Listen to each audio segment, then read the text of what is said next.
মানবিক নেতার ব্যতিক্রমী দিন, বিশ্রামের দিনেও ছুটে চলছেন মেহেন্দিগঞ্জ হিজলার মানুষের কাছে। মেহেন্দিগঞ্জ প্রতিনিধির পাঠানো প্রতিবেদনে দেখুন বিস্তারিত। সপ্তাহের শেষ দিন শুক্রবার সবার কাছে এটি বিশ্রামের দিন হলেও একজন মানবিক নেতার কাছে এটি হয়ে ওঠে জনসেবার দিন। সপ্তাহের ৬ দিন রাজধানী ঢাকায় আইন পেশায় ব্যস্ত থাকা সত্ত্বেও শুক্রবারে বিশ্রাম না নিয়ে ছুটে চলেন নিজ এলাকা বরিশাল ৪, মেহেন্দিগঞ্জ ও হিজলা আসনের মানুষের খোঁজ খবর নিতে। জনদুর্দশা লাঘব ও উন্নয়নের প্রত্যয়ে তার এই নিরলস ছুটে চলা তাকে মানুষের কাছে ভরসার প্রতীক হিসেবে তুলে ধরেছে। ৫ সেপ্টেম্বর শুক্রবার সকাল ৯টায় তিনি প্রথমে অংশ নেন চাঁদপুর ইউনিয়নের প্রাইমারি স্কুলের সাবেক প্রধান শিক্ষক মাস্টার সিরাজ স্যারের মমতাময়ী মায়ের নামাজে জানাজায়। সেখানে তিনি মরহুমার রুহের মাগফিরাত কামনা করে দোয়া করেন এবং শোক সন্তপ্ত পরিবারের পাশে দাঁড়ান। সকাল 10টায় তিনি পৌঁছে যান সদর ইউনিয়ন থেকে বিচ্ছিন্ন রিমোট এলাকা বাহাদুরপুরে।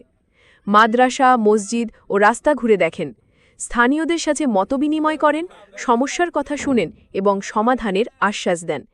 দোয়া মোনাজাত শেষে দুপুরে তোবারা গ্রহণ করেন।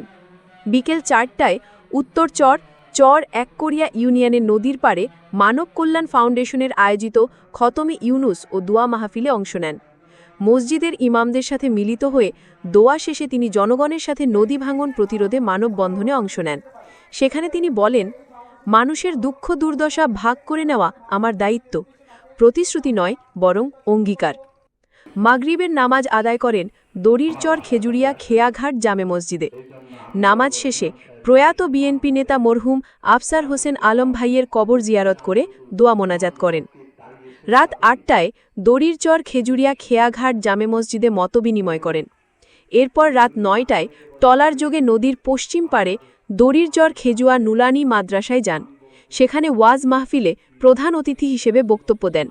বক্তব্যে তিনি মানবিকতা, ইসলামী মূল্যবোধ, সমাজ কল্যাণ ও ঐক্যের বার্তা তুলে ধরেন।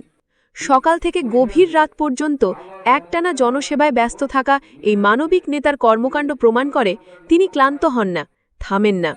জনগণের হাসিই তার অর্জন, মানুষের দোয়াই তার প্রেরণা। শুক্রবারের বিশ্রামকে ত্যাগ করে তিনি যে ভালোবাসা, সম্মান ও দোয়া অর্জন করেন তাই তাকে প্রকৃত অর্থে জনগণের নেতা হিসেবে প্রতিষ্ঠিত করেছে।